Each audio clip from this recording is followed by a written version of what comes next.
툴시 게버드, 이 사진에 보이는 바로 이 인물인데요. 민주당 의원입니다. 전직 의원. 근데 정말 그 민주당 쪽에서 입장에서 보면은 난 인물입니다. 여러 가지 최초 타이틀을 굉장히 여러 가지 가지고 있습니다. 예를 들면은 사모아 섬 출신이거든요. 미국령 사모아 섬 출신이어서 사모아 섬에서 태어난 미국인으로서는 최초로 연방 하원 의원이 된 사람이고요. 예. 그게 이제 최초 하나가 있고, 그리고 그 참전용사, 여성 참전용사들 중에서 최초로 또 연방 하원 의원이 된, 예. 젊어 보이는데 어떻게 그렇게 했느냐? 최연소 기록도 있습니다.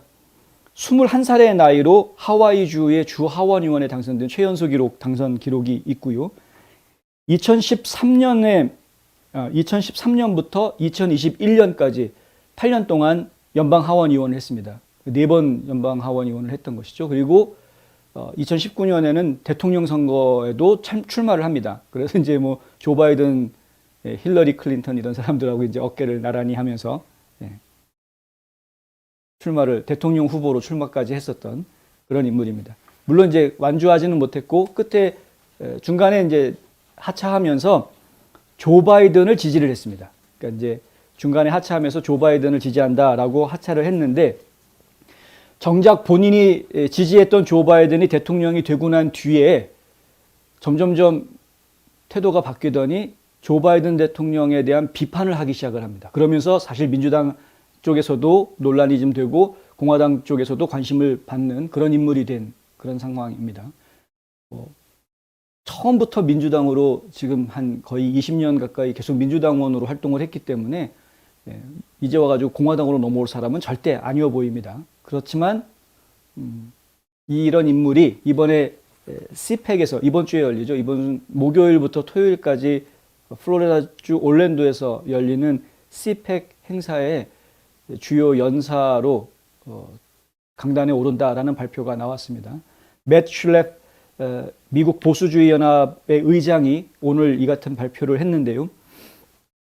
공화당 내부에서는 아니 지금 찐 보수 연설할 사람도 많은데 뭐 굳이 민주당 사람까지 데리고 와가지고 연설한다고 무슨 쇼를 하느냐 뭐 이렇게 비판하는 사람들도 있습니다만은, 하지만 또 이것이 하나의 또 뉴스거리가 된 것은 또 사실입니다. 그러니까 이제 민주당 대선 후보로 출마까지 했던 인물이 그런 인물이 어떻게 전국에서 가장 큰 보수 정치 행사라고 이야기하는 CPEC 행사에 강사로 나오느냐 이제 하는 그런 이슈가 이제 하나가 되어져 있는 것이고요.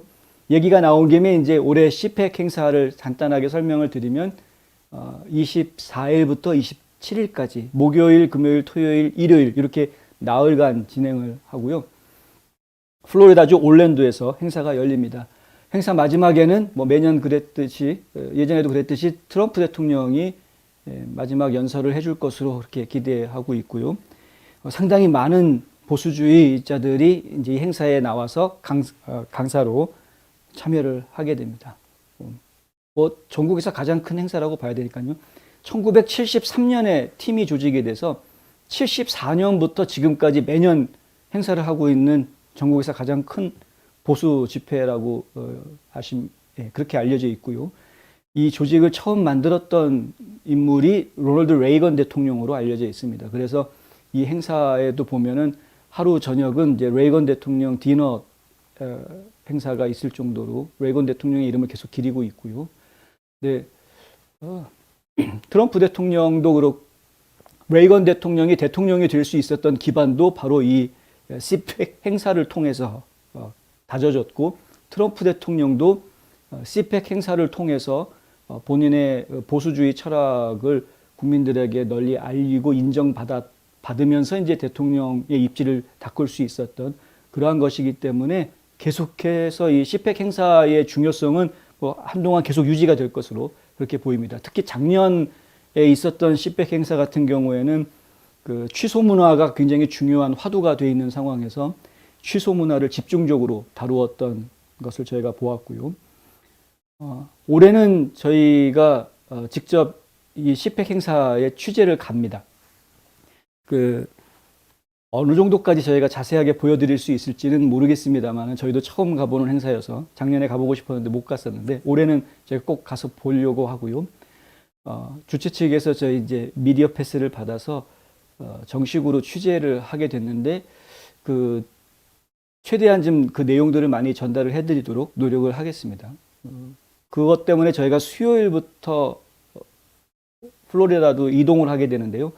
그래서 아마 수, 목, 금 저희 뉴스 브리핑이 좀 예전과는 다르게 조금 좀 변화된 모습으로 전달이 될 수 있을 것 같습니다. 아무래도 현장 취재 중심으로 저희가 소식을 전해드려야 될 상황이 되기 때문에 조금 달라질 수 있을 것 같습니다. 미리 이제 말씀을 드리자면 그런 것이고요.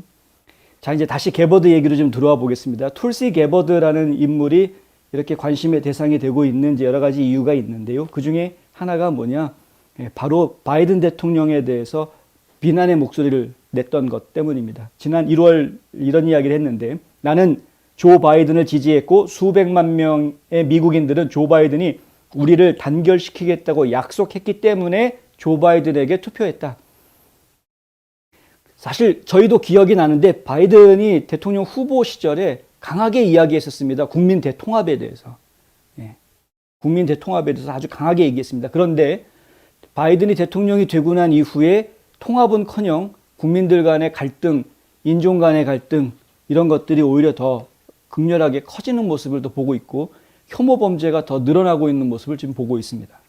게버드는 바이든이 반대파들을 인종주의 반역자, 과거의 적에 비유한 것을 비난하면서 슬프게도 그는 이 일을 하지 못했을 뿐만 아니라 나라를 분열시키고 있는 분열의 불길에 기름을 부어서 우리 모두를 배신했다라고 바이든은 아주 강하게 비난했습니다. 사상 최초의 사모아계 연방 하원 의원이자 사상 최초의 여성 참전용사 의원이기도 한 게버드는 바이든은 이제 수백만 명의 미국인들을 국내 테러리스트로 겨냥하고 있는 법무장관을 가지고 있다. 국내 폭력 극단주의자들, 즉 국내 사회 또는 정치적 목적들의 진척을 위해서 폭력적인 범죄 행위를 모색하는 미국 내 개인들로부터 고조된 위협에 직면했다는 점을 논의하고 있는 매튜 올슨 국가안보국 차관보의 동영상 클립도 언급하면서 이런 이야기를 합니다. 그러니까 민주당 의원임에도 불구하고 이들도 알 건 다 알고 있는 거죠. 지금 국민을 국내 테러리스트라고 이야기하는 내가 보살펴야 되고 내가 귀담아 들어줘야 되는 국민들을 놓고 그들을 테러리스트라고 이야기하는 바이든의 모습을 보고 있기 때문에 물론 이제 바이든이 직접 그런 거는 아직은 아니지만 메릭 갤런드는 분명히 그렇게 얘기를 했죠. 이런 것들은 상당히 좀 문제가 될 수밖에 없기 때문에 게버드는 바이든 대통령 하에서 이러한 종류의 행동이 계속되도록 허용하는 미국인들에게 경고하고 있습니다. 만약 우리가 이것을 계속하도록 허용한다면 우리의 나라, 우리가 사랑하는 나라, 자유의 땅, 용감한 사람들의 집, 그것은 알아볼 수 없고 영원히 사라질 것이다. 정부가 국민을 테러리스트로 규정하고 있는 이러한 행태를 국민들이 계속 용납해 준다면 이 나라는 이제 없어질 거다라는 이야기입니다. 자유의 땅은 없어지는 거다. 그녀가 자신의 당의 양상을 강하게 비판한 것도 이게 마지막이 아니었다. 지난 1월에 했던 그 발언이 마지막이 아니었고요. 최근에 아주 유명한 팟캐스트 하는 인플루언서가 있었죠. 조 로건이라는. 이 조 로건이 플랫폼에서 쫓겨나는 일 때문에 한참 시끄러웠던 적이 있었습니다. 네, 그것에 대해서도 워키즘의 광신자들은 그들에게 동의하지 않는 목소리를 검열하려고 애쓰는데 왜냐하면 그들의 지위의 부조리와 약점이 드러날 것을 두려워하기 때문이다 라고 이 조 로건을 캔슬하려고 하는, 취소하려고 하는 플랫폼이나 좌파들에 대해서 비난의 목소리를 냈던 그런 인물이기도 합니다. 게버드는. 지금 상식적인 민주당 의원들이 곳곳에 있다라는 걸 저희가 지금 보고 있습니다. 조 만친 의원도 보면은 상당히 상식적인 그런 모습을 보여주고 있다라는 걸 저희가 알 수 있었고요. 지금 게버드도 마찬가지로 그런 상식적인 차원에서 충분히 국민들이 이해할 수 있는 그런 내러티브를 이야기하고 있는 급진 좌파의 내러티브가 아니라 우리가 이해할 수 있는 내러티브를 하고 있는 그런 거를 지금 보고 있다.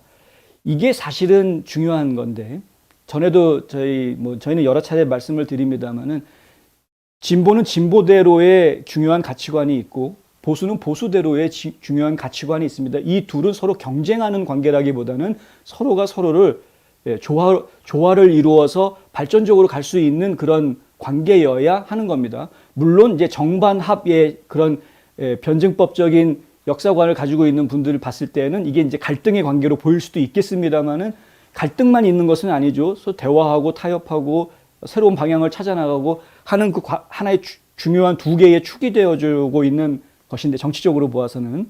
그런데 지금 이게 급진 좌파가 돼버리면 급진으로 가버리면서 이제 문제가 생기는 것이죠. 더 이상은 민주주의가 아닌 사회주의, 공산주의로 확 가버리게 되기 때문에 거기에 문제가 생기는 것이죠. 물론 우파도 너무 급진 우파가 돼버리면은 그러면은 또 다른 문제가 생길 수 있겠습니다만 이미 우리가 역사에서 보았던 뭐 파시즘이라든가 다른 문제들이 거기서 또 발생할 수도 있겠습니다만은 근데 지금 현재 미국이 접하고 있는 것은 우파가 극우가 돼서 생기는 문제가 아니라 좌파가 극좌가 돼서 생기는 문제를 지금 저희가 겪고 있기 때문에 그래서 지금 이 이야기를 저희 계속 해드리고 있는 것이고요. 그런데 다행스럽게도 민주당 내에서 그런 중심을 잡고 있는 사람들이 아직 계속 남아있다라는 모습을 제가 보고 있습니다. 그것은 상당히 그나마 다행스러운 모습이라고 할 수 있겠다. CPEC에서 툴시 게버드가 무슨 말을 어디까지 할지는 모르겠습니다만 사실 그리고 게버드가 하는 이야기보다는 트럼프 대통령이 무슨 말을 할지가 더 관심이 많이 가긴 합니다만은 하여튼 이렇게 민주당 진영 내에서도 상식적인 생각을 하는 사람들의 음성이 있고 그리고 이 CPEC이라는 보수 집회가 이러한 상식적인 생각을 가질 수 있는 그런 그 좌파 인사들을 강단에 세워서 그들의 이야기도 듣겠다라는 열린 마음을 보여주는 것도 굉장히 의미 있어 보인다라는 생각이 들어서 소개해 드렸습니다.